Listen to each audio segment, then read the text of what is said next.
Na aula de hoje, vamos falar sobre os árabes e o islamismo. Vamos começar pela localização geográfica. Como vimos no mapa, a civilização árabe muçulmana nasceu na Arábia, extensa península banhada pelo Mar Vermelho. Ao oeste, o Golfo Pérsico, ao leste, o Mar Arábico ao sul. A presença humana na Península Arábica é muito antiga. Até o século VII, os povos árabes viviam diversos por essa península, cada qual com seus líderes e seu modo de viver. Olha lá, o que acontece sobre esses povos árabes. Na Península Arábica, o clima é quente e seco, o território é formado por planícies áridas com desertos enormes, pontilhados de oásis. Tia, mas o que seriam os oásis? Pequenas áreas cobertas de vegetação em razão da existência de água. Por viverem, no meio do deserto, então no meio do deserto tem locais onde tem água, onde é um lugar, que é propício para as pessoas viverem. E esse lugar é chamado de oásis. No deserto viviam os beduínos. Tia, mas quem são beduínos? Grupos nômades. Vocês sabem, nômades são aqueles povos que vivem se locomovendo para vários lugares, ou seja, não se fixam em um lugar só. Criavam camelos, carneiros, cabras, animais capazes de sobreviver no clima quente e seco do deserto. No início do século VII, Meca era o principal centro religioso da Arábia.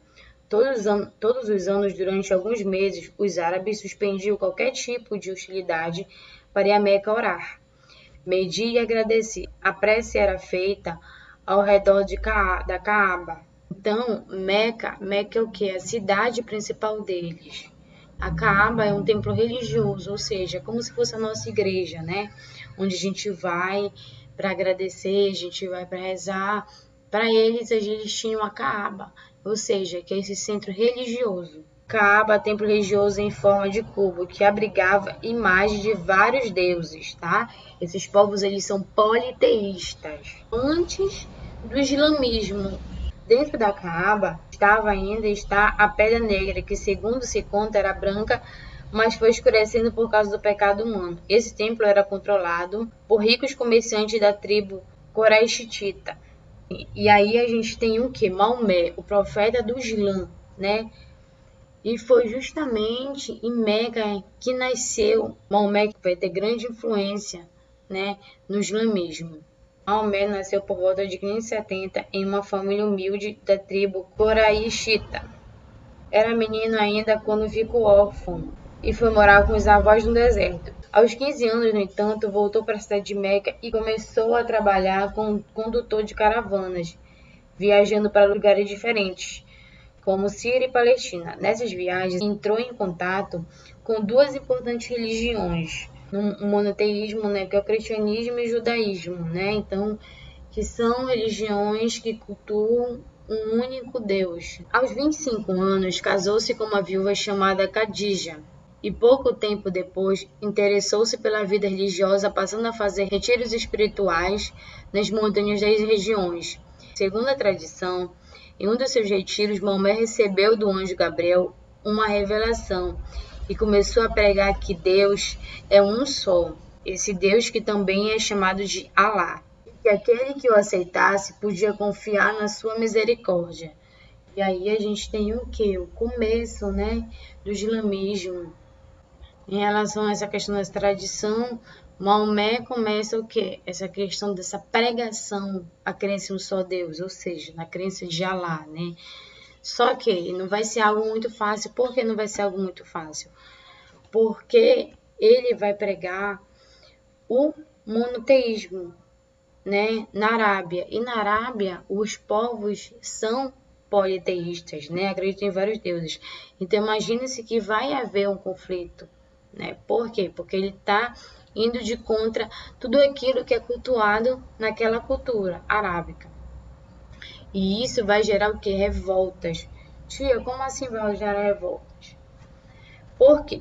Pregando a crença em um só Deus único, o verdadeiro, Maomé foi resumindo a sua volta em grupos de seguidores, os muçulmanos. Isso desagradou muito aos comerciantes, coraxitas, que lutavam com multidão de peregrinos que iam a Meca adorar os deuses do templo.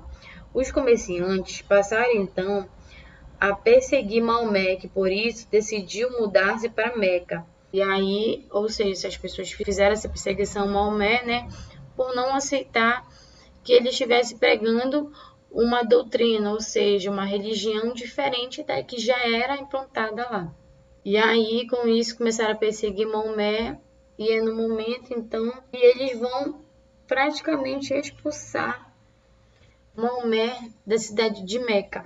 E aí, nesse momento, é que o quê? Eles vão perseguir tanto Maomé, que Maomé vai decidir se mudar-se de Meca para Iatrebe, chamada de Medina, né? Iatrebe, que também é chamada de Medina. Esse movimento que Maomé sai de Meca para ir para Medina ocorre em 622, data que os muçulmanos usam como o ano 1 do seu calendário. 8 anos depois, no entanto, Maomé e seus seguidores conquistaram Meca pela força, né?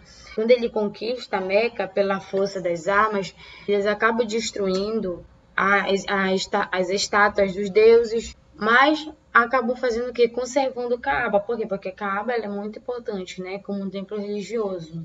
Até porque a Caaba era muito valiosa pela questão da pedra negra, né? Ou seja, essa pedra que tem um significado muito importante para eles. O retorno vitorioso de Maomé a Meca marca o nascimento do Islã, palavra derivada do árabe que significa submissão total a Deus, né? E aí a gente tem uma religião que é submissa totalmente a Deus, ou seja, vive segundo as leis, né? As leis de Deus. Meca torna-se desde então a capital da religião muçulmana. Medina continuou como capital política e residencial de Maomé, que em pouco tempo passou a governar uma vasta região da Arábia. O dinheiro que alimentava a expansão vinha das doações e dos impostos cobrados que se convertiu. E aí, no momento que Maomé está, né, ganhando mais espaço, ou seja, ele está expandindo o islamismo para várias localidades do mundo, para vários povos, é nesse momento que Maomé acaba falecendo, né? Maomé falece em 632 e mesmo assim ele já tinha conseguido unir em torno do islamismo as populações árabes das cidades do deserto. Ao mesmo tempo havia criado um estado árabe, né? Então, quando Maomé realmente morre, ele já tem o quê? Ele já tem todo um prestígio. Ele já tem, né, expandido o islamismo para várias localidades do mundo. E aí, o islamismo ele vive, né, de algumas doutrinas, ele vive de algumas regras, né? Então vamos falar de alguns princípios do islamismo. O primeiro, crer no só Deus, Alá, e seguir os ensinamentos de Maomé, seu mensageiro, né? Então tem toda a questão de seguir tudo aquilo que Maomé falava e os ensinamentos. Por quê? Porque segundo o que ele se acreditava, Maomé era o mensageiro de Deus, Alá. Então devia seguir o que Maomé falava. Orar 5 vezes por dia com o rosto voltado para Meca, né? Então essa questão de orar sempre, né?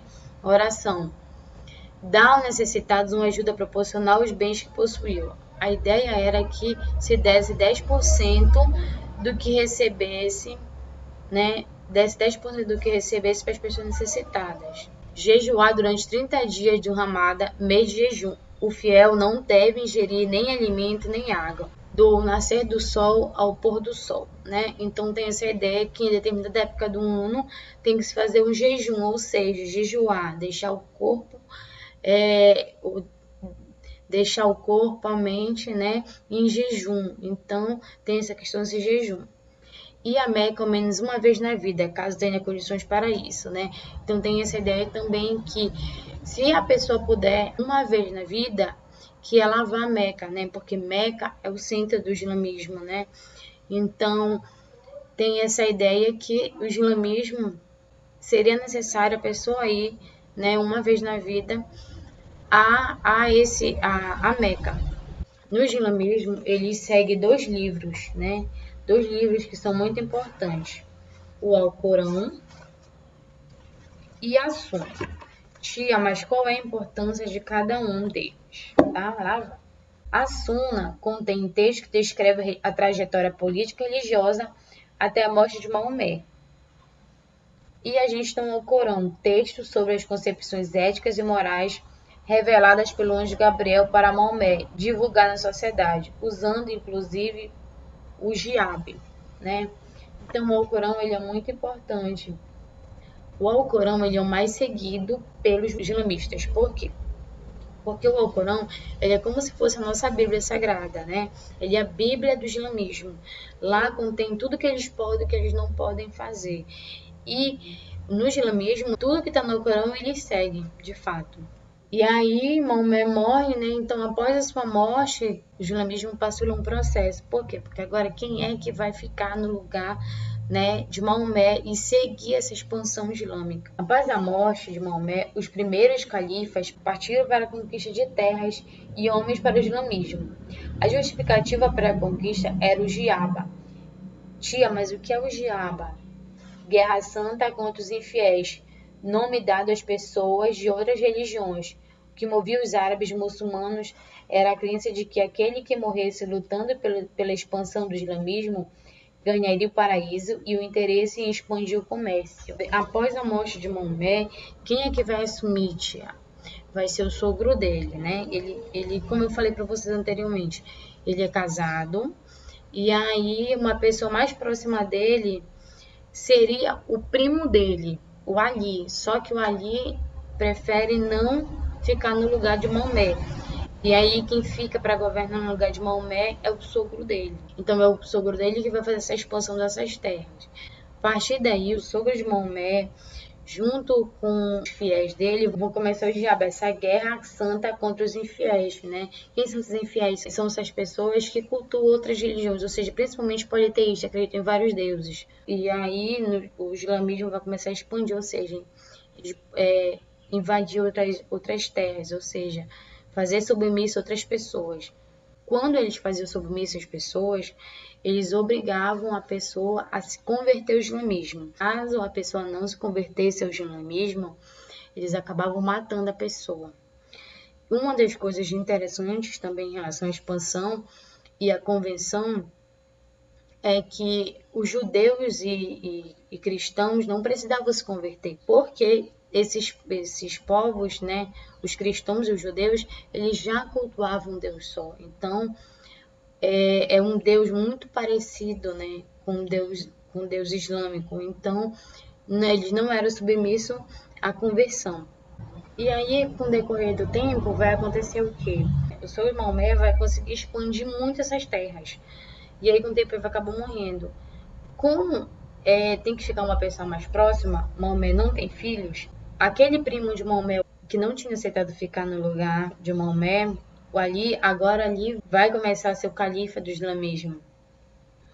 E aí a gente tem esse conflito entre sunitas e os xiitas. Quando Ali, primo de Maomé, assume o poder, também foi assassinado em 661, o que levou os umitas de volta ao poder. Essa crise interna dividiu o islamismo em dois grupos, por motivos étnicos, políticos e religiosos que existiam até hoje. Os sunitas, que eram o quê? Muçulmanos ortodoxos que reconheciam os 4 primeiros califas como líderes legítimos e aceitavam tanto o Alcorão como a Suna. E os xiitas, que acreditavam que o sucesso só poderia vir da família e dos descendentes do Maomé, chamados imãs ou imamades, e consideravam apenas o Alcorão como um livro sagrado.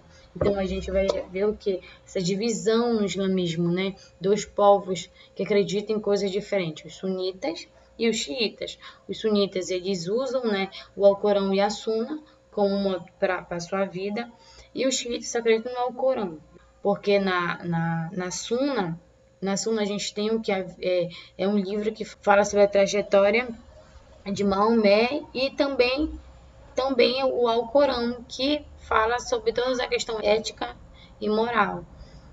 E aí tem os xiitas, né, que são povos, né, que acreditam mais nas questões de descendência e que acreditam só no Alcorão. Comércio árabe. Desde o começo de Maomé, os árabes já se destacavam como comerciantes, com a formação e expansão do Império Islâmico. O comércio árabe cresceu de modo extraordinário, agindo como intermediários entre os Orientes e Ocidentes. Os árabes transportavam e vendiam artigos de luxo, como os tapetes, as sedas, as armas, os móveis, as joias, as especiarias do Oriente, que eram pimenta, cravo, canela, mostarda, etc.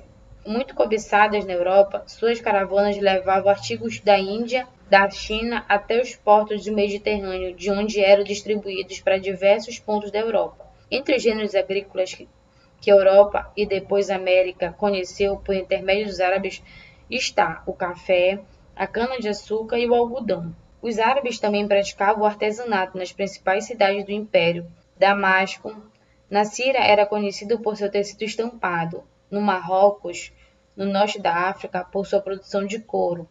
Em Bagdá, no atual Iraque, por seus vidros e joias e sedas, né? Então, ou seja, a questão do comércio, ela vai gerar muitas coisas, principalmente a questão dos artigos de luxo, né? Ou seja, essas caravanas que fazem o quê? Essas caravanas vão se fazer a comercialização, né? Por isso que eles são chamados de povos nômades, eles vão ser em caravanas, né? Saem com vários produtos e vão passando de cidade em cidade vendendo esses produtos. Civilização islâmica. Civilização urbana e comercial. A civilização árabe medieval foi sobretudo urbana e comercial. Com o comércio, os árabes promoveram algumas ideias em circulação, como a bússola, o papel, a pólvora, inventados pelos chineses. Além disso, produziram conhecimento, né? Ou seja, esse conhecimento sobre a medicina, a matemática, a química e a literatura. Na medicina, descobriram o contágio por meio da água, da comida, da roupa, identificar as causas das várias doenças contagiosas, como varíola e sarampo, né? Então, o islamismo vai promover várias ideias, né? Principalmente pela questão da medicina, que hoje a gente tem. Então, hoje em dia, a gente tem influências do islamismo, sim, no mundo inteiro. A aula de hoje é sobre isso. Muito obrigada.